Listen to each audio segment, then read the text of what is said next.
এতিয়া আৰু এটা কোশ্চেন আলোচনা হ'ব। অসহযোগ আন্দোলনৰ ইতিবাচক আৰু নেতিবাচক দিশসমূহ আলোচনা কৰা। আমি উত্তৰত লিখিম অসহযোগ আন্দোলনৰ ইতিবাচক আৰু নেতিবাচক দুয়োটা দিশেই আছিল। অৰ্থাৎ অসহযোগ আন্দোলন হ'ল ভাৰতবৰ্ষৰ স্বাধীনতা সংগ্ৰামৰ সৰ্ববৃহৎ আন্দোলন। এই আন্দোলনৰ ইতিবাচক দিশবোৰ হ'ল তিনিটা ইতিবাচক পইণ্ট দিয়া হৈছে। তাৰ প্ৰথমটো হ'ল অসহযোগ আন্দোলনৰ ফলত হাতেৰে সূতা কটা আৰু তাঁত বোৱা শিল্পৰ উন্নতিৰ জৰিয়তে স্বদেশী আন্দোলন এটা গঢ়ি উঠিছিল। ছেকেণ্ড নাম্বাৰ হ'ল হিন্দুসকলৰ মাজত প্ৰচলিত অস্পৃশ্য দূৰীকৰণৰ প্ৰচেষ্টা ও হিন্দু মুছলমানৰ ঐক্য সাধন হৈছিল।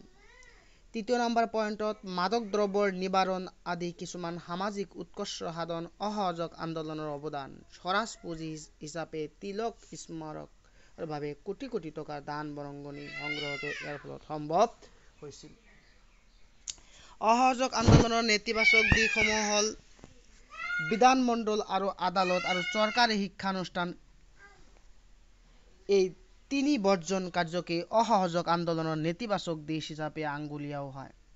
ছেকেণ্ড নাম্বাৰ সেইদৰে ব্ৰিটিছ চৰকাৰৰ পৰা পোৱা নানান বঁটা বাহন আৰু উপাধি পৰিত্যাগ কৰাৰ দৰে কাৰ্যসূচীও অসহযোগ আন্দোলনৰ অংশ হিচাপে আছিল। গতিকে এই দুটা হ'ল অসহযোগ আন্দোলনৰ নেতিবাচক দিশ।